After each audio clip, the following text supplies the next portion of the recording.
So good evening aspirants, very good evening to one and all. Very good evening. या AP अकॅडमीच्या online प्लॅटफॉर्मवरती तुमचं सर्वांचं पुन्हा एकदा स्वागत आहे एस्पायरंट्स. सो मी घेऊन आलोय तुमच्या समोर एक नवीन सेक्शन, फार्माकोलॉजीमध्ये असणारा एक important topic, and that is endocrine system. तर एस्पायरंट्स, या एंडोक्राइन सिस्टम मध्ये खूप वेगवेगळे टॉपिक्स आहेत. या एंडोक्राइन सिस्टम मध्ये दोन एचएपी पण आहेत एस्पायरंट्स. त्यातील पहिली सिस्टम आहे male and female reproductive system, जी की एचएपीची आहे, ज्याच्यामध्ये मेल रिप्रोडक्टिव्ह सिस्टमचे parts, so primary sex organs, secondary sex organs, spermatogenesis, testis, the histology of the testis, सगळे सेल्स, सगळे हॉर्मोन्स. त्यानंतर आहे फिमेल रिप्रोडक्टिव्ह सिस्टम, त्याच्यामध्ये पण primary sex organs, secondary sex organs, so ovaries, then folliculogenesis, then आपल्याकडे वेगळ्या cycles आहेत.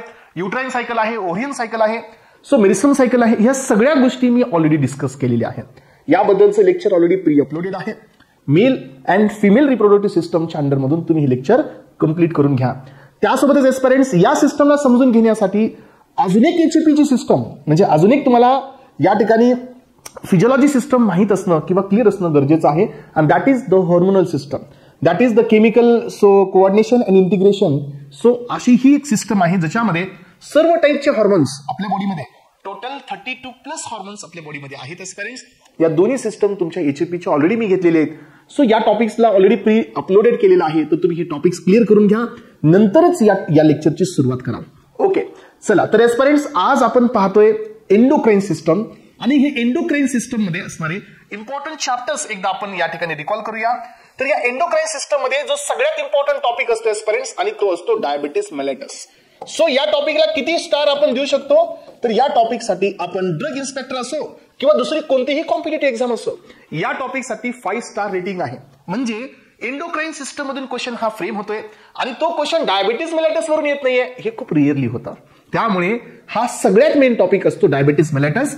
याच्यामध्ये आपल्याला 2 टॉपिक पाहायला मिळतात एस्पायरंट्स. त्यातील एक आहे insulin and it's preparations, insulin आणि त्याचे सगळे प्रिपरेशन्स. सो सेकंड टॉपिक असतो यामध्ये ओरल हायपोग्लायसेमिक एजंट्स. राईट एस्पायरंट्स, या दोघांचा पर्पस एकच आहे, पण दोघांची मेकॅनिझम वेगळी आहे. दोघं कसं काम करतात तेही आपण पाहतोय. आज मी तुम्हाला या एंडोक्राइन सिस्टमचं बेसिकच द्यायला आलोय. आज तुमचा हा सिस्टम मध्ये पहिले हे जे 2 टॉपिक आहेत, याच्याबद्दल मी तुम्हाला क्रिस्टल क्लिअरिटी देणार आहे एस्पायरंट्स, की इन्सुलिन हे कसं काम करते, इन्सुलिनचा रोल काय. त्यानंतर आपल्याकडे मेटफॉर्मिंग आहेत, आपल्याकडे सल्फोनिलिव्हरियाज आहेत, आपल्याकडे DPP-4 इनहिबिटर्स आहेत. सो आपल्याकडे अजून खूप सारे अॅनालॉग्स आहेत. प्रत्येकाचा रोल मी तुम्हाला इथे एक्सप्लेन करणार आहे आजच्या लेक्चरमध्ये. त्यानंतरचा सेकंड टॉपिक आहे एस्पायरंट्स, तो आहे थायरॉइड आणि अँटीथायरॉइड ड्रग्स. राईट, थायरॉइड आणि अँटीथायरॉइड ड्रग्स. थर्ड टॉपिक आहे एस्पायरंट्स, ती आहे कॅल्शियमची होमिओस्टॅसिस. हा, तर एस्पायरंट्स, आपल्या बॉडीमध्ये सो तुम्हाला माहित असू द्या, व्हिटॅमिन डी, राईट, हे एक असतो.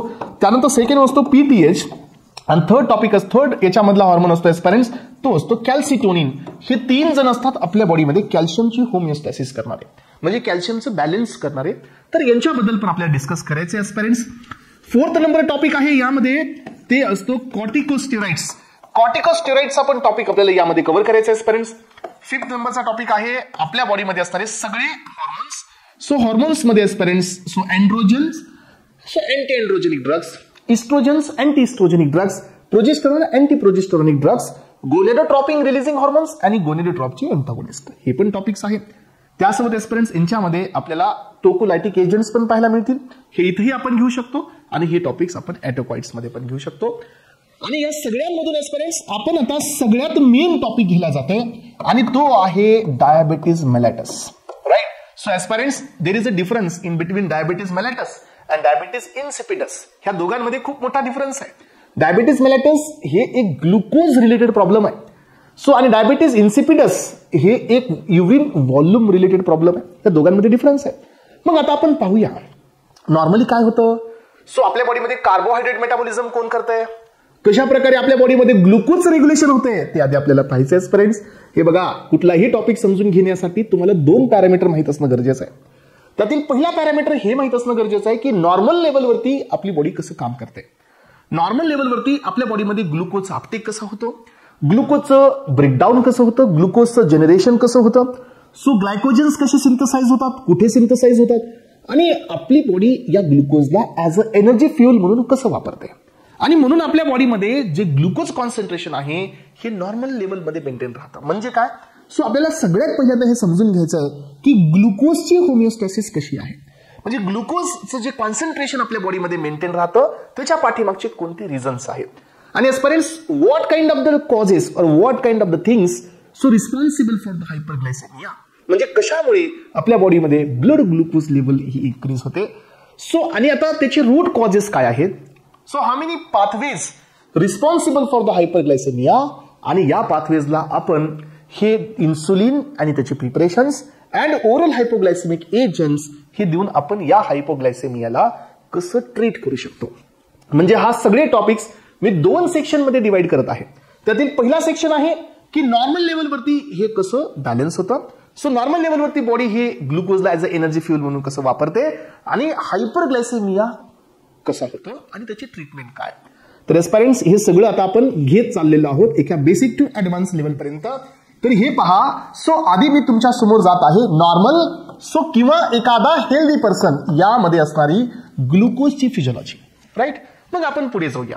चला, तर एस्पायरंट्स सर्वांना माहिती आहे की आपण घेत असताना सो कधीच आपण डायरेक्ट ग्लुकोजचा सप्लाय किंवा सोर्स नाही घेत असतो. तुम्हाला सर्वांना माहित असू द्या, ग्लुकोज हे आपण डायरेक्टली कधी घेतो, whenever you are taking a Glucon D. So whenever you are taking a direct so formulation ज्याच्यामध्ये ग्लुकोज आहे, पण most of the time so whatever we are taking a food, या फूडमध्ये glucose हा direct source available नसतो. तुम्हाला माहित असू द्या, या ग्लुकोजचा एक प्री फॉर्म आपल्याकडे येत असतो आणि तो असतो प्लांट मध्ये असणारा स्टोरेज युनिट, तो असतो स्टार्च. ग्लुकोजचा कॉमन सोर्स जो आपण ईट करतो किंवा आपण जे घेतो एस्पेरेंट्स प्लांट्स पासून, तर तो असतो रिझर्व्ह पार्ट जो प्लांट मध्ये असतो आणि तो आहे स्टार्च. पण एस्पेरेंट्स तुम्हाला माहित असू द्या, हा जो स्टार्च असतो हा स्टार्च सो एक कॉम्प्लेक्स मॉलिक्यूल आहे. स्टार्च हा कोण आहे, स्टार्च हा एक होमोपॉलिसॅकराइड आहे. याचा अर्थ हा सिंगल युनिट आहे का, नाही आहे. हा मोनोमर आहे का, नाही आहे. हा डायमर आहे का, नाही आहे. सो हा एक पॉलिमर आहे, म्हणजे याच्यामध्ये नंबर ऑफ युनिट्स आहेत ग्लुकोजचे, म्हणजे हा ग्लुकोज सिंपल फॉर्म मध्ये अवेलेबल नाही आहे. मग हा जो स्टार्च आहे हा स्टार्च तुमचा हायड्रोलाइज होतो आणि या प्रोसेसला आपण नेम देत असतो catabolism, right. So whenever you are doing और whenever breaking a complex molecule into the simplex molecule, याला आपण नाव देत असतो कॅटाबॉलिझम. अजून एक याच्यामध्ये प्रोसेस असते दॅट इज एनाबॉलिझम. सिंपल मॉलिक्यूल पासून आपण बनवत असतो कॉम्प्लेक्स मॉलिक्यूल. या ठिकाणी आपण हा स्टार्च घेतोय, स्टार्चचं ब्रेकडाऊन होतंय ग्लुकोज मध्ये, तर तुम्हाला माहित असू द्या. सो यानंतर आपल्या या स्टमक मधून कंटेंट इंटेस्टाइन मध्ये पास होण्यासाठी एक टायमिंग असतो एस्पेरेंट्स. या टायमिंगचं आपण या ठिकाणी एक्सप्लेनेशन पुढे पाहूया सोटिक्स मध्ये, आणि हे आहे gastric emptying time. What is this gastric emptying time? हा टाइम असतो जो time required to emptying the gastric content into the intestine. म्हणजे काय, जे काही कंटेंट आपल्या स्टमक मध्ये आहे तर हा कंटेंट पास होत असतो इंटेस्टाइन मध्ये, आणि जनरली हा टायमिंग किती असतो, जनरली हा टायमिंग 2 आवर्स असतो एस्पेरेंट्स. मग काय होतं की हा तुमचा ग्लुकोज इथं पोहोचलेला आहे. मग आता हा ग्लुकोज इथून तुमचा ट्रान्सपोर्ट होतो सो ब्लड मध्ये. अलग लक्षात सगळ्यांना. आणि this is called as a glucose absorption, right. So ग्लुकोजचं ऍब्झॉर्प्शन झालेलं आहे एस्पेरेंट्स ब्लड मध्ये. पण तुम्ही मला सांगा एस्पेरेंट्स, हा जो ग्लुकोज आहे हा तुम्हाला ब्लड मध्येच पाहिजे का रे? हा, तुम्हाला माहित असू द्या, ग्लुकोजला ब्रेकडाऊन करण्याची जी प्रोसेस आहे, सो आपल्याकडे ग्लायकोलिसिसची प्रोसेस आहे, तर ही प्रोसेस ब्लड मध्ये होते का? No, absolutely not. ही प्रोसेस ब्लड मध्ये नाही होत, ही प्रोसेस सेल मध्ये होत असते. हा, आरबीसी मध्ये होईल, पण आरबीसी पण एक सेल आहे, ब्लड मध्ये नाही होणार आहे, प्लाझ्मा मध्ये ही प्रोसेस नाही होणार आहे. याचा अर्थ काय की हा जो ग्लुकोज असतो एस्पेरेंट्स हा इथं आपल्यासाठी वर्थलेस आहे, इथं याचं काहीही रोल नाही आहे. पहा, मग आता यासाठी सो तुम्हाला या ग्लुकोजला पास करावं लागतं एस्पेरेंट्स. तुम्ही हे ग्लुकोज वेगवेगळ्या टिश्यूज मध्ये पास करू शकता. त्यातील पहिला आहे तुमचं लिव्हर, सेकंड पार्ट आहे एस्पेरेंट्स so this is called as a yes. So हा ग्लुकोज आहे, राईट. हे आहे muscle, right. This is our cardiac muscle, जे की मेजर ग्लुकोजची ज्याला रिक्वायरमेंट असते. आणि तिसरा कॉम्पोनंट आहे तुमच्या समोर, येस, दिस इज ॲडिपोज टिश्यू. म्हणजे आपल्या बॉडीमध्ये काही टिश्यूज असतील, नॉट ओनली ॲडिपोज टिश्यूज, बाकी सर्व टिश्यूज ज्यांना ग्लुकोजची गरज आहे. मग आता होतं काय पहा, की जसं हा ग्लुकोज इथं पोहोचतोय तर ह्या ग्लुकोजचा जो सेल्स आहे एस्पायरन्स, हा सेल्स जात असतो इथं तुमच्या सो इंटेस्टाइनच्या जवळ असणारा पॅनक्रियाटिक ग्लँड मध्ये. पॅनक्रियाटिक ग्लँड मध्ये हा सिग्नल पास होतो, आणि हा पॅनक्रियाटिक ग्लँड मध्ये सिग्नल पास होत सो इथं असणारा बीटा पॅनक्रियाटिक सेल मी तुमच्या समोर इथं हा या ठिकाणी अशा प्रकारचं हे लँगरहॅन्स असतं एस्पायरंट्स. सो आयसोलेट्स ऑफ लँगरहॅन्स आणि याच्यामध्ये हा एक सेल जर बीटा असेल तर मी याला आता असं ड्रॉ करत आहे, हे माझा बीटा सेल आहे. या बीटा सेलवरती पहिला रिसेप्टर असतो आणि तो असतो पोटॅशियम चॅनल. तर हा पोटॅशियम चॅनल असतो एटीपी डिपेंडेंट पोटॅशियम चॅनल. हा कोणता चॅनल असतो? एटीपी डिपेंडेंट पोटॅशियम चॅनल असतो एस्पायरंट्स. आणि हे पहा, सो या साइडला इथं तुम्हाला वापस एक चॅनल मिळतो आणि हा असतो calcium channel. This is voltage gated calcium channel. यासोबतच एस्पायरंट्स इथं तुमच्या या पॅनक्रियाटिक सेलवरती सो इन्क्रिटिनचे रिसेप्टर्स असतात. Right, this is called as a incretin GPCR receptor. बघा, तुम्हाला थोडासा वेळ द्यायचा आहे मला. तुम्हाला जर डायबिटीज मेलाइटिस जर प्रॉपर समजून घ्यायचं असेल एस्पायरंट्स, गिव्ह मी सम टाइम. मला थोडासा वेळ द्या. मी तुमच्या सगळ्या कॉन्सेप्ट क्लिअर करून देतोय. कोणते ड्रग्स कुठं काम करतात, कोणत्या ड्रगचा काय रोल आहे, हे सगळंच आपण याच्यामध्ये काहीच कमी करणार नाहीये. हे पहा, सो यामध्ये तुमचा हा इन्क्रिटिनचा रिसेप्टर आहे एस्पायरंट्स. यासोबतच इथं आपल्याकडे अल्फा 2 चा पण रिसेप्टर असतो. राईट, सो अल्फा 2 चा रिसेप्टर हा कुणासाठी आहे? अल्फा 2 चा रिसेप्टर हा सिम्पॅथॅटिक सिस्टम साठी आहे. त्यासोबतच एस्पायरंट्स इथं तुम्हाला मस्कॅरिनचा पण रिसेप्टर असतो, जो तुमच्या पॅरासिम्पॅथॅटिक सिस्टमला कोरिलेट करतो. बघा किती रिसेप्टर्स याच्यावरती आहेत. एवढ्यावरती चालणार नाही एस्पायरंट्स. तर या तुमच्या सो बीटा पॅनक्रियाटिक सेलवरती अजून दोघांचा कंट्रोल पण असतो. त्यातील पहिला आहे तो आहे सोमॅटोस्टॅटिन, तर दुसरा असतो तो असतो ग्लुकॅगॉन. राईट एस्पायरंट्स, हे बघा, हे सगळे फॅक्टर्स रिस्पॉन्सिबल आहेत. सो आपल्या ब्लडमध्ये, राईट, हे सगळे फॅक्टर रिस्पॉन्सिबल आहेत आपल्या ब्लडमध्ये. कशासाठी? आपल्या ब्लडमध्ये या ठिकाणी सो ग्लुकोज लेवलला मेंटेन किंवा ग्लुकोज लेवलला सो डाऊनला घेऊन जाण्यासाठी किंवा ग्लुकोज लेवलला हायपरला घेऊन जाण्यासाठी. तेच मी इथं तुम्हाला समजावून सांगतोय. हे पहा, मग आता आपल्याकडे इथं सोमॅटोस्टॅटिन हा कुठून सिक्रेट होतो? तुम्हाला माहितीये, हा तुमचा डेल्टा सेल पासून सिक्रेट होतो. सो ग्लुकॅगॉन हा कुठून सिक्रेट होतो? तर आपण बेसिक मध्ये पाहिलेला एस्पायरंट्स, तर हा ग्लुकॅगॉन अल्फा सेल पासून सिक्रेट होतो. Alpha cell secrete glucagon, delta cell secrete somatostatin. या दोघांचा इन्फ्लुएन्स असतो बीटा सेल. इथं जे स्ट्रक्चर तुमच्या समोर मी ड्रॉ केलेलं आहे, हे स्ट्रक्चर आहे बीटा पॅनक्रियाटिक सेल्स. सो किंवा एक सिंगल सेल आपण इथं पाहतोय आणि या सेलच्या मध्ये इथं तुमचं प्रेझेंट आहे इन्सुलिन. ओके एस्पायरंट्स, ही सगळी कहाणी कोरिलेट करावी लागेल, त्याच वेळेला तुम्हाला सगळे ड्रग्स समजतील. आणि हे जे इन्सुलिन आहे यांच्यावरती ही ग्रॅन्युलेशनची लेयर असते. याचा अर्थ हे इन्सुलिन एकदम कॉम्पॅक्टली पॅक केलेलं असतं ग्रॅन्युल्सच्या अंडरमध्ये. हे बीटा सेल आहे. मग आता आपण आलोय कुठून? आपण त्या साईडने आलोय एस्पायरंट्स, जिथून आपल्याला सो ग्लुकोज हे ब्लड मध्ये पोहोचले. मग आता काय होतं सांगा एस्पायरंट्स, जर समजा ब्लड मध्ये हे ग्लुकोज आहे, राईट, आपण सध्या इथं ब्लड दाखवतो इथं साइड बाय साइड. समजा ब्लड मध्ये हे ग्लुकोज आहे एस्पायरंट्स, किंवा ब्लड मध्ये अमायनो ऍसिड आहे, किंवा ब्लड मध्ये तुमचं फॅटी ऍसिड आहे एस्पायरंट्स, तर ह्या तिघांचा या इन्सुलिन वरती कोणता कंट्रोल असतो? या इन्सुलिन वरती यांचा स्टिम्युलेटरी कंट्रोल असतो. या तिघांचा रोल असतो इन्सुलिन रिलीज करण्यासाठी, आणि हे इन्सुलिनचं रिलीज करतात. राईट, हे तिघच्या तिन्ही फॅक्टर्स इन्सुलिनचं रिलीज करतात एस्पायरंट्स. आणि हा इन्सुलिन ज्या वेळेला इथं डिग्रॅन्युलेट होतो, इथून हा इन्सुलिन रिलीज होतो. पहा, अजून तुम्हाला हे नॅचरल सांगतोय मी अजून एकही ड्रगचा वापर केलेला नाहीये. मी तुम्हाला जस्ट सांगतोय की होतं काय, की जसं ग्लुकोज हे तुमच्या बॉडीमध्ये ब्लडमध्ये एंटर करेल, सो ग्लुकोज हे ग्लुकोनिओजेनेसिस पासून पण सिंथेसाइज होतं एस्पायरंट्स. सो ग्लुकोज अमायनो ऍसिड्स पासून पण आपण बनवतोय ग्लुकोज. सो हे आपण बाकीचे काही डायहायड्रॉक्सी ऍसिटोन आणि ग्लिसरॉल्डेट पासून पण आपण ग्लुकोज तयार करत असतो. याचा अर्थ ग्लुकोज हे फक्त इथूनच मिळत नाही, तर आपल्याला या लिव्हर मधून, लक्षात ठेवा, इथं आपल्याकडे अमायनो ऍसिड आहे, तर याच्यापासून आपण ग्लुकोज बनवू शकतो. राईट, इथं आपल्याकडे समजा डायहायड्रॉक्सी ऍसिटोन आहे, याच्यापासून पण आपण ग्लुकोज बनवू शकतो. ग्लिसरॉल्डेट 3-फॉस्फेट आहे, याच्यापासून पण आपण ग्लुकोज बनवू शकतो. This process is called as a gluconeogenesis. आणि हे ग्लुकोज मग इथून तुम्हाला वापस इथं मिळेल. सो अजून एक क्वेश्चन माझा तुमच्या समोर आहे की ग्लुकोज हे फक्त इथूनच मिळणार नाही, तर ग्लुकोज हे आपल्या बॉडीमध्ये ग्लायकोजन पासून पण मिळतं. आणि this process is called as a, right, ही सेकंड प्रोसेस आहे ग्लायकोजिनोलायसिस. राईट, लक्षात ठेवा एस्पायरंट्स.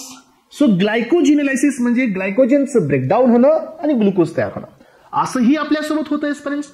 इथं दुसरी पॉसिबिलिटी काय आहे की ग्लुकोजचं ब्रेकडाऊन होऊ शकतं अमायनो ऍसिड्स मध्ये, डायहायड्रॉक्सी एसिटोन मध्ये किंवा ग्लिसरॉलेट 3-फॉस्फेट मध्ये. या प्रोसेसला आपण नेम देतोय ग्लायकोलायसिस. तर ह्या सायकल्स एकदा क्लिअर कट समजून घ्या. ग्लायकोलायसिस म्हणजे ग्लुकोजचं ब्रेकडाऊन, ग्लुकोनिओजेनेसिस म्हणजे ग्लुकोजचं सिंथेसिस, ग्लायकोजिनोलायसिस म्हणजे ग्लायकोजनचं ब्रेकडाऊन बट ग्लुकोजचं सिंथेसिस. आणि एस्पायरंट्स इथं ज्या वेळेला आपल्याकडे हे ग्लुकोज एक्सेसिव्ह मध्ये असतं त्यावेळेला आपण हे स्टोअर करतो ग्लायकोजनच्या फॉर्म मध्ये आणि ही प्रोसेस असते तुमची ग्लायकोजेनेसिस. तर आलं का सगळ्यांच्या लक्षात. तर हे अशा प्रकारची ही सगळी आपल्या बॉडीमध्ये रिक्वायरमेंट नुसार रिएक्शन्स होत असतात. फॉर एक्झाम्पल जर माझ्याकडे ग्लुकोजचा अमाऊंट जास्त आहे तर मी काय लिव्हरमध्ये काय फेवर करेल, मी दोन गोष्टी फेवर करेल. एक तर ग्लुकोजचं ब्रेकडाऊन फेवर करेल, नाही तर मग ग्लुकोजचं स्टोरेज फेवर करेल. सो जर माझ्याकडे ग्लुकोजचं अमाऊंट कमी आहे तर मी दोन प्रोसेसला फेवर करेल. एक तर मी ग्लुकोजला या साईडने बनवेल म्हणजे ग्लुकोनिओजेनेसिस करेल, नाही तर मी ग्लायकोजिनोलायसिस करेल म्हणजे मला वापस ग्लुकोज मिळेल. हे डिपेंड आहे की ब्लडमध्ये ग्लुकोज लेवल किती आहे. तर एस्पायरंट्स अशाच प्रकारचं आपल्या बॉडीमध्ये ग्लुकोजचं ब्रेकडाऊन होणं, राईट, ग्लुकोजचं ब्रेकडाऊन होणं डायहायड्रॉक्सी एसिटोन किंवा पायरुवेट मध्ये हे मसलमध्ये पण होतं, दॅट इज ग्लायकोलायसिस. आणि अशाच प्रकारचं ब्रेकडाऊन ग्लुकोजचं, राईट, सो इथं पण पायरुवेट मध्ये होतं, यालाही म्हणायचं ग्लायकोलायसिस. पण एस्पायरंट्स इथंपर्यंत लिव्हर मध्ये, राईट, सो ग्लुकोज मसल मध्ये आणि ग्लुकोज ऍडिपोज टिश्यू मध्ये डायरेक्टली एंटर नाही करत, त्याला जाण्यासाठी तुम्हाला ट्रान्सपोर्टर द्यावा लागतो. म्हणून काय होतं सांगा, जर सगळ्यात पहिल्यांदा ग्लुकोज हे तुमचं इथं पोहोचतंय तर याचा इन्फ्लुएन्स जातो कुठे, बीटा पॅनक्रियाटिक सेल वरती, हे पहा. आणि इथून रिलीज होतो इन्सुलिन. इन्सुलिन रिलीज झाला, हा इन्सुलिन तुमचा इथं येतो एस्पायरंट्स. आणि या तुमच्या इथं असणाऱ्या एका ट्रान्सपोर्टरला, या ट्रान्सपोर्टरचं नेम असतं GLUT4. हा ट्रान्सपोर्टर इन्सुलिन रिक्रूट करतो वाया tyrosine kinase receptor. So he will activate the tyrosine kinase receptor, dimerization होईल, फॉस्फोरिलेशन होईल एस्पायरंट्स, जीन एक्सप्रेशन पण होतं. आणि हे रिक्रुटमेंट, हे जो GLUT4 हा ग्लुकोज ट्रान्सपोर्टर जो असतो तो इथं सेंटरला येतो आणि नंतर इथून ग्लुकोज हे मध्ये जातं. आणि ज्या वेळेला ग्लुकोज हे ब्लड मधून तुमच्या टिश्यू मध्ये जाईल, ब्लड मधून तुमच्या मसल मध्ये जाईल किंवा ब्लड मधून हे लिव्हर मध्ये जाईल एस्पायरंट्स, त्यावेळेला आपल्या ब्लड मध्ये असणारी ग्लुकोजची लेवल ही फॉल डाऊन होते आणि ग्लुकोज कॉन्सन्ट्रेशन हे नॉर्मलला येतं. आता जे ग्लुकोज इथं आलेलं आहे हे ब्रेकडाऊन होतं पायरुवेट मध्ये, you will get the 8 ATPs. पायरुवेटचं TC cycle मध्ये जाईल, you will get again 30 ATPs, total will get 38 ATPs. आणि याच्यावरती आपल्या टिश्यूची सगळी रिक्वायरमेंट फुलफिल होते. मग जर असंच आपल्या मसलमध्ये पण होतं, मसलमध्ये पण ग्लुकोजचं ग्लायकोलायसिस होतं, मसलमध्ये ग्लायकोजनचं पण ग्लुकोज होत असतो, ग्लायकोजिनोलायसिस पण मसलमध्ये होत असतं, लक्षात ठेवा. इथं पण रिक्वायरमेंट नुसार डिपेंड आहे. मग आता इथं जसं आपण पोहोचू, आपल्या ब्लडमध्ये जर ग्लुकोज जास्त असेल तर ग्लुकोज स्टोअर होईल, नाहीतर ग्लुकोज ब्रेक होईल. पण जर ब्लडमध्ये ग्लुकोज लेवल नाहीये तर ग्लुकोज बनेल, इकडूनही ग्लुकोज बनेल आणि हे ग्लुकोज पुन्हा ब्लडमध्ये येईल. सो अशा प्रकारचा डिफेन्स पण आपल्या बॉडीमध्ये असतो. पण एस्पायरंट्स आतापर्यंत आपण हेच पाहत आलो की बॉडी ही नॉर्मली ग्लुकोजला कसं रेग्युलेट करते आणि इथं ते रेग्युलेशन कंप्लीट झालंय.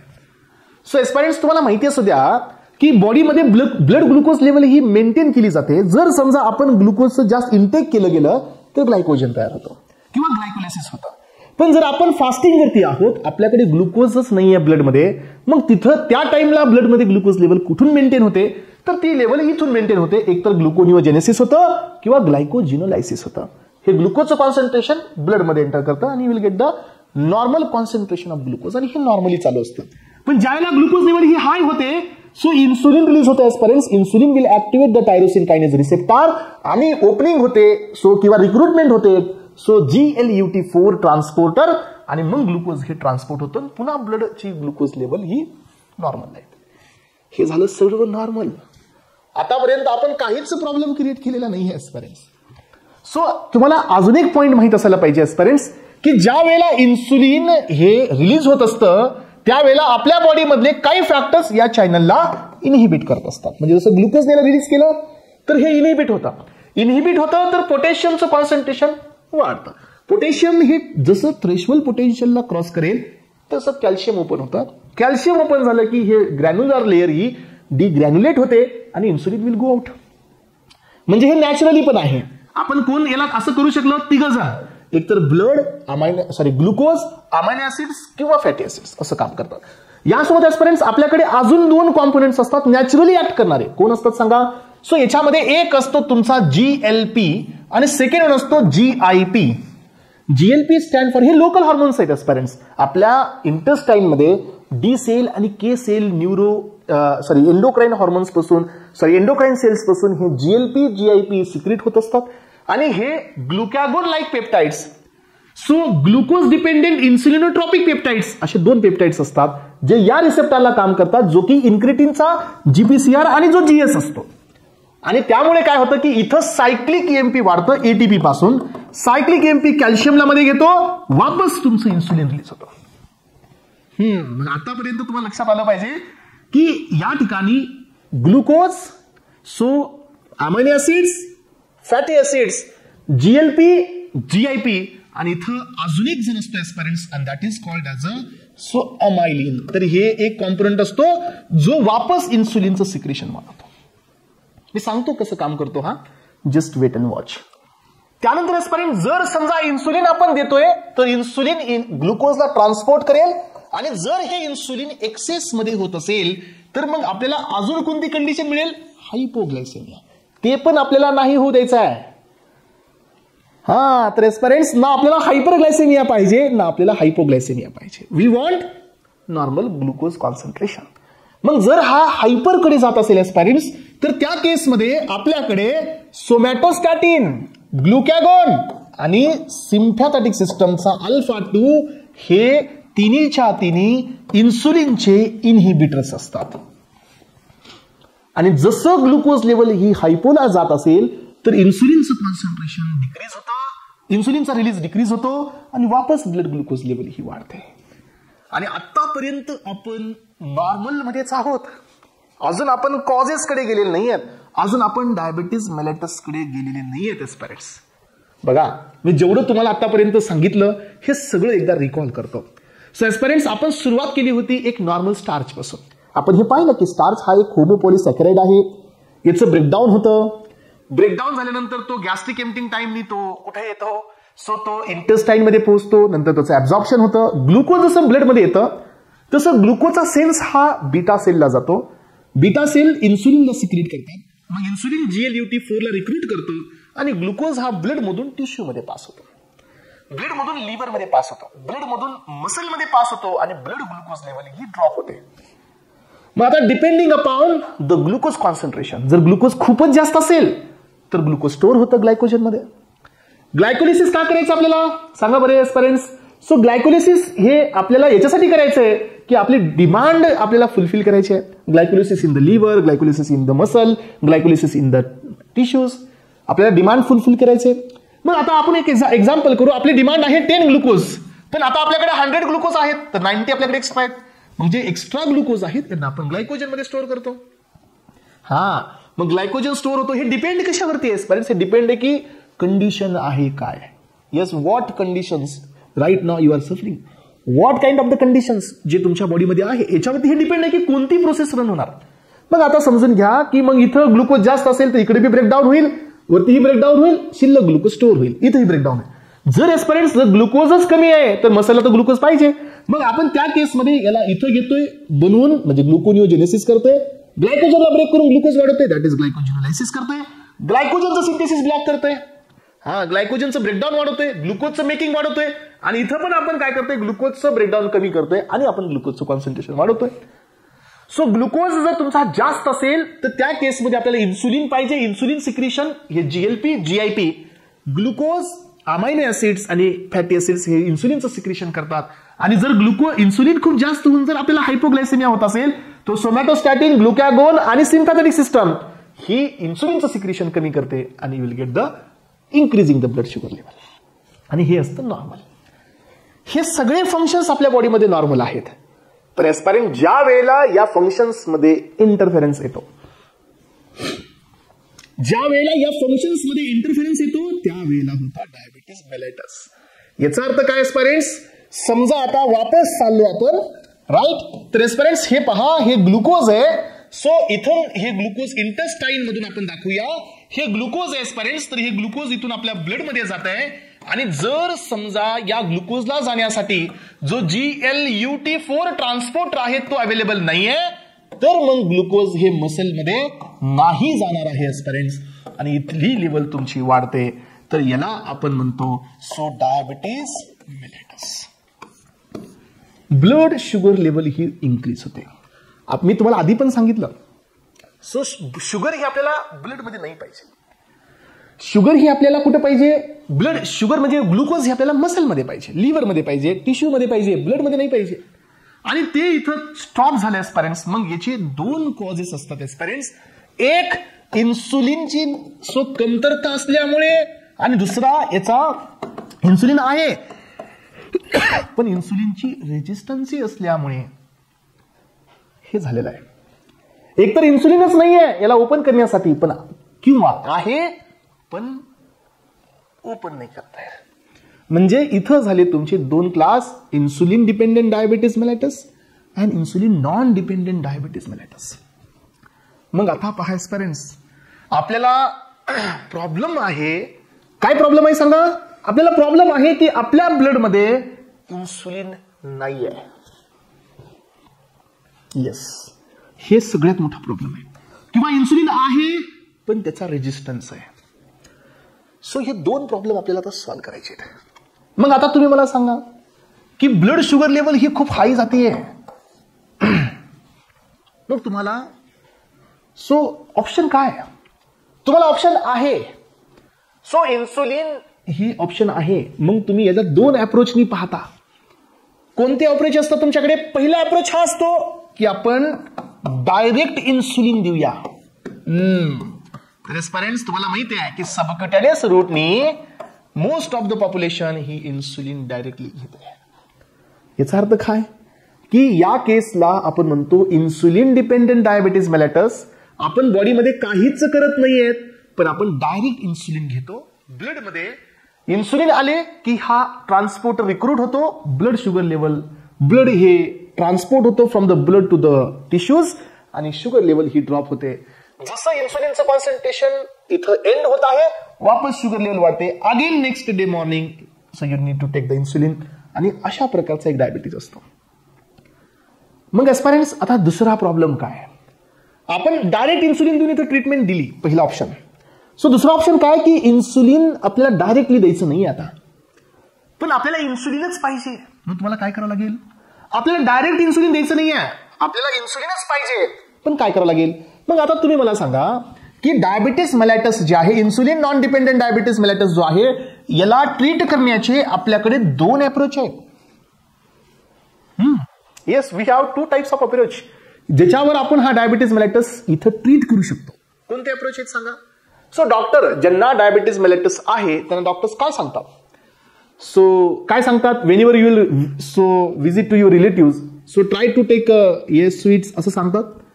तुम्ही रिलेटिव्हच्या घरी जाताय, त्यांच्यासोबत बोलताय, तुम्ही स्वीट्स घ्या असं सांगताय नाही. याचा अर्थ डॉक्टर हे प्रिव्हेंटिव्ह मेजर्सनी पण सांगतात तुम्हाला.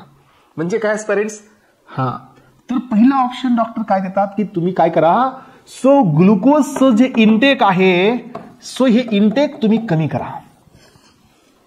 बरोबर आहे. अल्टिमेटली काय होईल, ब्लड शुगर लेवल ही नॉर्मलला जाईल. पण एस्पायरंट्स तुम्हाला याच्यामध्ये जाण्याआधी अजून एक पॉइंट क्लिअर करून देतो की why we will get decreasing the insulin secretion. हे पण समजून घेऊ आलो. म्हणजे काय होईल की जबरदस्त क्लिअर होईल की इन्सुलिनची लेवल कमी का होते. हा तर एस्पायरंट्स इन्सुलिन हे तुमच्या ब्लड मध्ये डिक्रीज का झाले हे आपल्याला पाहायचं आहे. Why the insulin level has been decreased आणि that may be leads to the diabetes mellitus. आणि मग इन्सुलिनची लेवल कमी का होतीये याचे रिझन शोधतोय आपण. त्यातील पहिलं रिझन तुमच्या समोर मी देतोय. तर एस्पायरंट्स पहिलं रिझन हे आहे की इथं जो तुमचा या ठिकाणी हे रिसेप्टर असतात सल्फोनिल युरियाचे, लक्षात सल्फोनिल युरियाचे रिसेप्टर्स असतात एस्पायरंट्स. आणि याच्यामधून काय पास होत असतं, पोटॅशियम चॅनल. तर एस्पायरंट्स काही बुक्स मध्ये हे ॲरो जो आहे ना तो अपोजिट देण्यात आलेला आहे रेफरन्सेस मध्ये सध्या. त्यामुळे कन्फ्यूज करायचं नाही, मी जे देतोय ते 100% करेक्ट आहे. सो काय होतं सांगा एस्पायरंट्स, की हा तुमचा पोटॅशियम आउटफ्लक्स होतो हा हायपोकॅलेमियामुळे. जर बाहेर हायपो आहे, येस बाहेर जर हायपोकॅलेमिया आहे एस्पायरंट्स, तर हा पोटॅशियम आउटफ्लक्स होतो आणि पोटॅशियम बाहेर जात असेल तर मध्ये निगेटिव्ह चार्ज हा जनरेट होतो. सो निगेटिव्ह होत आहे मीन्स -90 मिलीव्होल्ट. आपण एक एक्झाम्पल घेतोय, तर काय होईल सांगा, हे निगेटिव्ह होत असेल तर इथं असणारे voltage gated calcium channels open होतील का? नाही, निगेटिव्ह चॅनल्स याला ओपन नाही होऊ देणार आहे. आणि कॅल्शियम मध्ये नाही आल्यामुळे सो यांचा इम्पॅक्ट जो इन्सुलिन रिलीज वरती आहे एस्पायरंट्स तो होणार नाहीये. याचा अर्थ काय, की पोटॅशियमचं बाहेर जाणं, आउटफ्लक्स होणं हे इन्सुलिनचं रिलीज कमी करण्यासारखं आहे. तसं झालं कळतं का सगळ्यांना?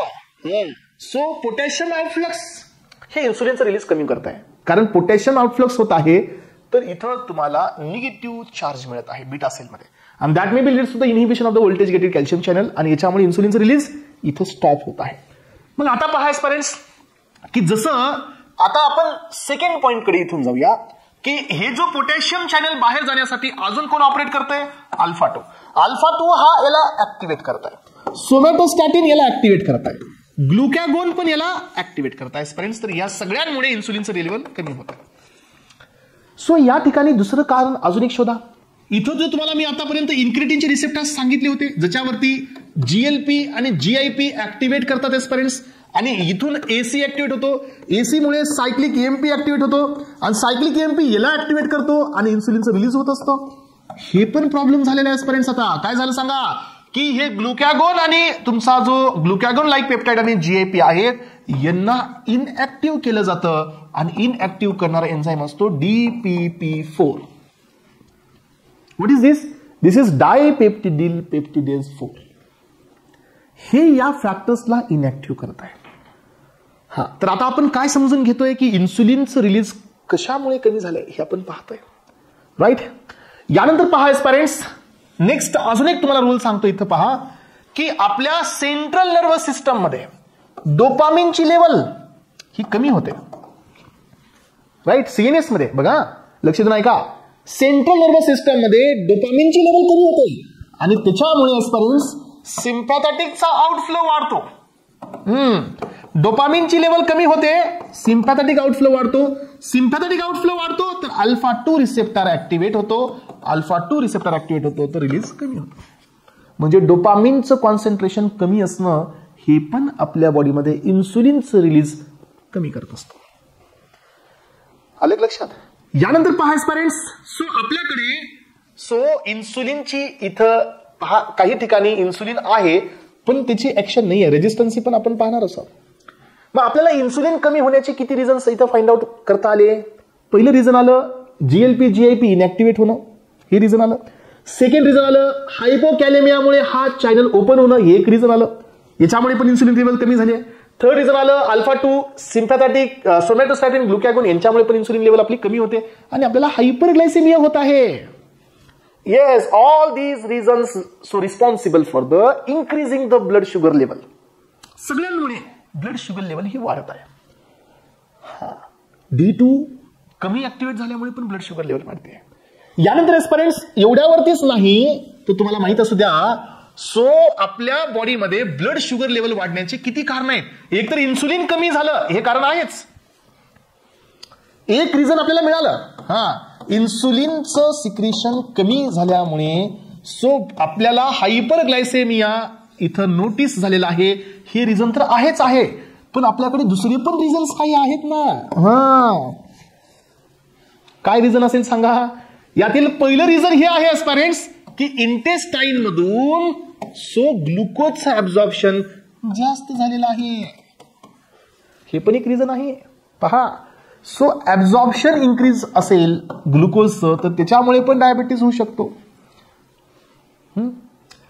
इन्सुलिन लेवल कमी झाली याचे पाठीमागचे सगळे रिझन्स आले. जीएलपी ब्रेकडाऊनचं आलं, जीआयपीचं ब्रेकडाऊन आलं, अल्फा 2चं ऍक्टिव्हेशन आलं, सोमॅटोस्टॅटिनचं ऍक्टिव्हेशन आलं, ग्लुकॅगोनचं ऍक्टिव्हेशन आलं, हे सगळे त्याच्यात आले. डोपामिनचं पण आलं. लक्षात, low concentration of dopamine so increases the sympathetic outflow आणि त्याच्यामुळे पण इन्सुलिन लेवल कमी होते. हे आपण त्याच्या खाली घेतले. आता आपण पाहतो की ऍब्झॉर्प्शन वाढणे हे पण एक प्रॉब्लेम आहे. यानंतर एस्पिरंट्स पहा, लिव्हर मध्ये आता आपण डायबिटीज मध्ये आहोत, तर आपल्याला इथं ग्लायकोजन पासून ग्लुकोज तयार होणं हे सुटेबल आहे का? सांगा बरे, हे होणं सुटेबल आहे का? नाही आहे. तर आपल्याला इथं डायबिटीज मेलेटस एवढ्यामुळेच नाही, तर आपल्या बॉडीमध्ये ग्लायकोजिनोलायसिस जास्त असल्यामुळे पण डायबिटीज मेलेटस होतो. करेक्ट. यानंतर पहा एस्पिरंट्स, इथं आपल्याकडे अमायनो ऍसिड्स पासून जर ग्लुकोज तयार होत असेल त्याच्यामुळे पण डायबिटीज मेलेटस होतो. म्हणजे काय?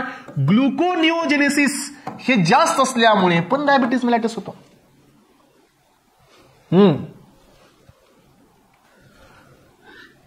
येस. आता नेक्स्ट पॉइंट काय माहिती का एस्पिरंट्स, की ग्लुकोजचं ब्रेकडाऊन होणे पायरुवेट मध्ये हे होतं ग्लायकोलिसिस. मग आता ग्लायकोलिसिस जर कमी असेल म्हणजे ग्लुकोजचं ऑक्सिडेशन जर कमी असेल, तर एस्पिरंट्स हे पहा, ग्लायकोलायसिस जर डिक्रीज असेल त्याच्यामुळे पण डायबिटीज मेलेटस होतो. पहा, लक्ष देऊ नाही का? कन्फ्युज तर होणार नाही जर तुमचं लक्ष प्रॉपर असेल तर.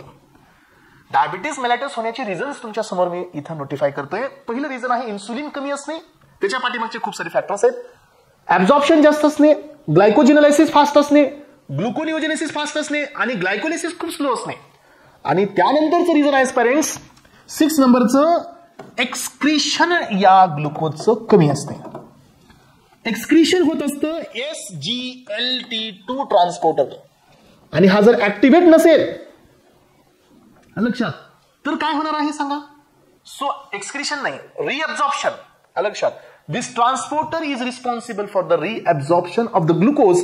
आणि हा जर ऍक्टिव्हेट झाला पेरेंट्स तर रिअब्झॉर्प्शन वाढतं, तर वापस काय वाढली? Blood glucose level. म्हणजे याच्यामुळे पण हायपरग्लायसेमिया होतो. बरोबर आहे ना? लक्षात ठेवा, हे रिअब्झॉर्प्शन साठीचा ट्रान्सपोर्टर आहे. हा रिअब्झॉर्प्शन साठीचा ट्रान्सपोर्टर आहे. जर हा ट्रान्सपोर्टर जर ऍक्टिव्हेट झाला तर ग्लुकोज एक्सक्रीशन होणार नाही आणि त्याच्यामुळे ब्लड शुगर लेवल वापस वाढते, कारण तो रिअब्झॉर्ब करून ब्लडला कुठे फेकणार आहे? वापस ब्लडमध्ये. यानंतर एस्पिरंट्स 7 नंबरचा पॉइंट असतो तो म्हणजे याच्यामध्ये असणारी रेजिस्टन्समुळे पण तुम्हाला हायपरग्लायसेमिया मिळतं. तर एस्पिरंट्स लक्षात ठेवा, अजून एक महत्वाचा बीट असतो इथं की गॅस्ट्रिक एम्प्टिंग टाइम. लक्षात ठेवा एस्पिरंट्स, गॅस्ट्रिक एम्प्टिंग टाइम फास्ट झाला तर काय होणार आहे? येस, ग्लायकोलिसिस इन्क्रीज झाल्यानंतर ग्लुकोजची लेवल वाढेल का? बेटा लक्ष देऊन ऐका, स्टेटमेंट काय दिलं मी. ग्लायकोलिसिस म्हणजे ग्लुकोजचं ब्रेकडाऊन असतं बेटा पायरुवेट मध्ये, आणि त्या केसमध्ये ग्लुकोजची लेवल ही ड्रॉप होत असते. अलग लक्षात. मग आता इथं पहा, गॅस्ट्रिक एम्प्टिंग टाइम फास्ट झाला पेरेंट्स, तर फास्ट मध्ये ग्लुकोज कुठे येईल? इंटेस्टाईन मध्ये आलं की काय मिळेल? ऍब्झॉर्प्शन. याचा अर्थ गॅस्ट्रिक एम्प्टिंग टाइम फास्ट असणे हे पण ग्लुकोज डायबिटीज साठी रिस्पॉन्सिबल आहे. सांगा आता. सो एस्पिरंट्स, इथं तुमच्या समोर एवढे सगळे फॅक्ट्स मी या ठिकाणी दिलेली आहेत. सो एस्पिरंट्स, एवढ्या सगळ्या प्रॉब्लेममुळे आपल्याला काय होतोय? डायबिटीज मेलेटस होत आहे. डायबिटीज मेलेटस होण्याचे एवढे सगळे रिझन्स आहेत. मग आता चला वापस या आता ऑन द ट्रॅक. मी तुम्हाला आधी सांगितलं होतं, मी तुम्हाला सांगतोय 3 फेज मध्ये आपण याला डिवाइड केलेलं आहे. ऍक्च्युअली 2च म्हणता येईल. पहिली फेज नॉर्मल, दुसरी phase how it is become abnormal, म्हणजे how it is become hyper और हायपोग्लायसेमिया, आणि तिसरी फेज आहे if it is hyper then आपण त्याला कसं ट्रीट करतोय. आता आपण पाहिलं एस्पिरंट्स की हायपरग्लायसेमिया होण्यासाठी सो हे सगळे रिझन्स रिस्पॉन्सिबल आहेत. येस. तर मग आता करायचं काय सांगा? आपल्याला ह्या सगळ्याला टॅकल करायचंय, सगळ्या रिझन्सला. मग आता आपण काय करणार आहोत सांगा? आपण या ठिकाणी एस्पिरंट्स आपलं टार्गेट काय सांगा? इन्सुलिनचं रिलीज वाढवणे टार्गेट आहे. मग आपण इथं पहिलाच क्लास देतोय तो म्हणजे सल्फोनिल युरियाज रिसेप्टार्स इनहिबिटर्स. तर हा झाला पहिला क्लास जो काय करेल. सो आपण आता आपली इन्सुलिनचं रिलीज आपल्याला वाढवायचंय, तर काय करावं लागेल एस्पिरंट्स? हे पहा, सो तुम्हाला या रिसेप्टरला ब्लॉक करावं लागेल. मग आपल्याकडे कोण आहेत? पोटॅशियम चॅनल ब्लॉकर्स कोण आहेत? हे सल्फोनिल युरियाचे ड्रग्स आहेत, आणि त्यासोबत आपल्याकडे एस्पिरंट्स मेग्लिटिनाइड्स पण आहेत. हे ड्रग्स या चॅनलचे ब्लॉकर्स असतात. हे याला ब्लॉक करतील एस्पिरंट्स, तर काय होईल? पोटॅशियमचे कॉन्सन्ट्रेशन इथं वाढेल, पोटॅशियम आउटफ्लक्स होणार नाही. पोटॅशियमचं कॉन्सन्ट्रेशन वाढेल तर you will get the positive charge. इथं तुम्हाला पॉझिटिव्ह चार्ज मिळेल, आणि त्यानंतर एस्पिरंट्स कॅल्शियमचं इन्फ्लक्स होईल आणि इन्सुलिनचं रिलीज होईल. राईट. मग आता आपण इथं पाहिलं की पोटॅशियम चॅनल्स हे आउटफ्लक्स होणं आपण ब्लॉक केलंय, पहिला टार्गेट. सो आपल्याकडे दुसरी टार्गेट काय सांगा एस्पिरंट्स? सो आपण पहिल्यांदा तर डायरेक्ट आपण काय दिले ते सांगा. सो पहिल्यांदा तर आपण डायरेक्टली इन्सुलिनच दिले होते, त्याच्यात काही डाऊट नाही, म्हणून तो तर क्लास तिकडे संपलाच. Insulin and its preparation. आता आपण ओरल हायपोग्लायसेमिक एजंट मध्ये आहोत. आपण आता काय करू शकतो सांगा. तर आपण या ठिकाणी सो DPP4 येस, तर या ठिकाणी एस्पिरंट्स आपण काय करू शकतो. सो DPP4 इनहिबिटर्स देऊ शकतो. DPP4 इनहिबिटर्स, डायपेप्टिडिल पेप्टिडेज इनहिबिट करू शकतो. तर असं केल्यानंतर काय होईल की हे इनऍक्टिव्हेशन स्टॉप होईल आणि याचं ऍक्टिव्हेशन वाढेल तर इन्सुलिनचं रिलीज वाढेल. यानंतर एस्पिरंट्स आपण अजून काय करू शकतो सांगा. तर आपण इथं ब्रोमोक्रिप्टिन देऊ शकतो, जो कोण आहे, डोपामिनचा अगोनिस्ट आहे. डोपामिनला आपण ऍक्टिव्हेट करू शकतो तर सिम्पॅथेटिक आउटफ्लो वाढणार नाही आणि हा रिसेप्टर ऍक्टिव्हेट होणार नाही आणि हा इफेक्ट तुम्हाला स्टिम्युलेट होतो. यानंतर एस्पिरंट्स आपण अजून काय करू शकतो की ज्याच्यामुळे हे एक्सक्रीशन ब्लॉक झालेलं आहे. सो GLT2 आपण इनहिबिटर्स देऊ शकतो. सो यानंतर एस्पिरंट्स आपण इथं PPAR गॅमा ऍक्टिव्हेटर्स देऊ शकतो. सो पॅराक्झिमल प्रोलिफेरेटिव्ह ऍक्टिव्हेटेड ट्रान्सक्रिप्टर असतो याच्यामुळे काय कमी होतो, रेजिस्टन्स कमी होतो. हे बी आपण इथं देऊ शकतो. यानंतर एस्पिरंट्स हे पहा, इथं जर तुमच्या समोर मी दाखवलं की आपण ऍब्झॉर्प्शन इनहिबिट करू शकतो. यानंतर एस्पिरंट्स आपण हे ग्लायकोजेनोलायसिसचं ब्रेकडाऊन इनहिबिट करू शकतो, ग्लुकोनिओजेनेसिसचं ब्रेकडाऊन इनहिबिट करू शकतो आणि या ठिकाणी एस्पिरंट्स ग्लायकोलिसिस वाढवू शकतो. हे करणारे ड्रग्स असतात बायगुनाइड्स. तर इथं आपण बायगुनाइड्स देऊ शकतो. कळते का सगळ्यांना, लक्षात येते? हे बघा मेकॅनिझम सहित चाललोय मी आता, काहीच डाऊट राहिला नाही पाहिजे. आणि एस्पिरंट्स आपण फायनली जर हे पोटेंट ऍक्टिव्ह नाहीये, हे एंडोजिनस आहेत एस्पिरंट्स, तर आपण याच ठिकाणी एक्झोजिनस देऊ शकतो. हे याला ऍक्टिव्हेट करतील आणि हे रिलीज वाढवतील. एवढेच ड्रग्स तुमच्या ओरल हायपोग्लायसेमिक एजंट्स मध्ये आहेत. इथं तुम्हाला अजून कोणता ड्रग देता येतो पहा, मी तुम्हाला दाखवतो. इथं अजून काही ड्रग्स पण असतील, इथं लक्षात ठेवा. सो आपण काय पाहिलं होतं एस्पिरंट्स, इथं तुमचा गॅस्ट्रिक एम्प्टिंग टाइम, तर गॅस्ट्रिक एम्प्टिंग टाइम आपण जिथं वाढवला होता पहा, सो तो आपण इथे स्लो झाला होता, फास्ट झाला होता. इथं आपण याला स्लो करू शकतो. याच्यामध्ये अमायलिनचा हा रोल असतो जो याला इनहिबिट करू शकतो. त्यानंतर इथं जो ब्रेकडाऊन होत असतं ना, याचं सिंपल फॉर्म, तर हा तुमचा असतो अल्फा ग्लुकोसिडेज नावाचा एन्झाईम असतो. अल्फा ग्लुकोसिडेज ह्या एन्झाईमला आपण इथं इनहिबिट करतो, जे की सिंपल फॉर्म होणार नाही आणि ऍब्झॉर्प्शन कमी होईल. म्हणजे आपल्याकडे इथं ऍब्झॉर्प्शन इनहिबिटर बी असतो, गॅस्ट्रिक एम्प्टिंग टाइम स्लो करणाराही असतो, ज्याच्यामुळे इथं ग्लुकोज लवकर पोहोचणार नाही. ऍब्झॉर्प्शन कधी होईल, ज्याला तो सिंपल होईल. अल्फा ग्लुकोसिडेज इनहिबिटर असतो, जो की सिंपल फॉर्म देणार नाही, तर ऍब्झॉर्प्शन होणार नाही. एवढे सगळे ड्रग्स हे डायबिटीज मेलेटस मध्ये ओरल हायपोग्लायसेमिक एजंट्स मध्ये यूज केले जातात. आणि एस्पिरंट्स तुम्हाला बघायचं आहे, थांबा आता. तर एस्पिरंट्स हे आहे डायबिटीज मेलेटस मध्ये असणारा ओरल हायपोग्लायसेमिक एजंटचं क्लासिफिकेशन. जेवढे पॉइंट्स मी तुम्हाला आता मेकॅनिझम मध्ये दिलेत, हे सगळे याच्यात असणार आहे. पहा आता, यामध्ये सगळ्यात पहिल्यांदा कोण आहे, GLP अॅनालॉग. बघा मी तुम्हाला काय सांगितलं होतं की GLP जर ब्रेकडाऊन होत असेल तर त्याचा एक्झोजिनस अॅगोनिस्ट द्या. तर आपण काय दिलं, याचा अॅनालॉग दिला एक्झिनेटाइड, याच्यासोबत अजून 2-3 असतात. हा याचा अॅनालॉग आहे. यानंतर पहा हा अमायलिन अॅनालॉग, तर लक्षात ठेवा एस्पिरंट्स. सो हा प्रामलिनटाइड हा एक ड्रग असतो जो गॅस्ट्रिक एम्प्टिंग टाइम स्लो करतो आणि इथं ग्लुकोजचं ऍब्झॉर्प्शन डिक्रीज होतं. सो यानंतर पहा आपल्याकडे नेक्स्ट क्लास आला सल्फोनिल्युरियाज. हे कोण आहेत, ATP dependent potassium channel inhibitors आहेत. तर याच्यामध्ये फर्स्ट जनरेशन, सेकंड जनरेशन. एस्पिरंट्स याच्यामध्ये अजून एक क्लास असतो हा निग्लिटिनाइड्स. तर हा पण तेच मेकॅनिझम दाखवतो जे हे ड्रग्स दाखवतात. याची मेकॅनिझम तेच असते, रेपाग्लिनाइड्स आणि नेटिग्लिनाइड्स या दोघांची मेकॅनिझम तेच आहे. हे डी ॲलॅनिन अॅनालॉग्स असतात, हे पण पोटॅशियम चॅनलला इनहिबिट करतात. जसे की सल्फोनिल युरियाज करतात आणि मध्ये पोटॅशियमचं कॉन्सन्ट्रेशन वाढतं आणि त्यामुळे कॅल्शियमचा इन्फ्लक्स होतो आणि इन्सुलिनचं रिलीज होतं. हे पहा एस्पायरंट्स, मी तुम्हाला सांगितल्याप्रमाणे PPAR गॅमा ऍक्टिव्हेटर दॅट इज थायाझोलिडिन डायोन्स हे त्याचे ड्रग्स असतात जे की काय कमी करतात, रेजिस्टन्स कमी करतात. सो हे आहेत alpha beta alpha glucosidase inhibitors that is saccharides carbose आणि हा असतो मिग्लिटॉल. हे तुमचे ते एन्झाईम इनहिबिटर असतात जे ग्लुकोजला सिंपल फॉर्म मध्ये कन्वर्ट करतो. डायपेप्टिडिल पेप्टिडेज इनहिबिटर DPP4 इनहिबिटर्स इथं आहेत एस्पेरेंट्स. आणि यानंतर एस्पेरेंट्स याच्यामध्ये तुमचा SGLT2 इनहिबिटर्स दिलेले नाही आहेत. सो हे तुम्हाला मी देईल माझ्या नोट्समध्ये. बायगुनाइट्स इथं आहेत पहा, हे दिसायला तुम्हाला मेट फॉर्मिंग आणि फेन फॉर्मिंग हे बायगुनाइट्स आहेत. हे ऍब्झॉर्प्शनला इनहिबिट करतील, ग्लायकोजिनोलायसिसला इनहिबिट करतील, ग्लुकोनिओजेनेसिसला इनहिबिट करतील आणि ग्लायकोलिसिसला वाढवतील. हे बायगुनाइटचे फंक्शन्स असतात. सो हे झाली कंप्लीट मेकॅनिझम आणि हा झाला complete overview of diabetes mellitus. यामध्ये 2 टॉपिक आपण पाहिले. त्यातील पहिला टॉपिक आहे तो आहे इन्सुलिन अँड इट्स प्रिपरेशन आणि सेकंड टॉपिक आहे तो आहे ओरल हायपोग्लायसेमिक एजंट्स.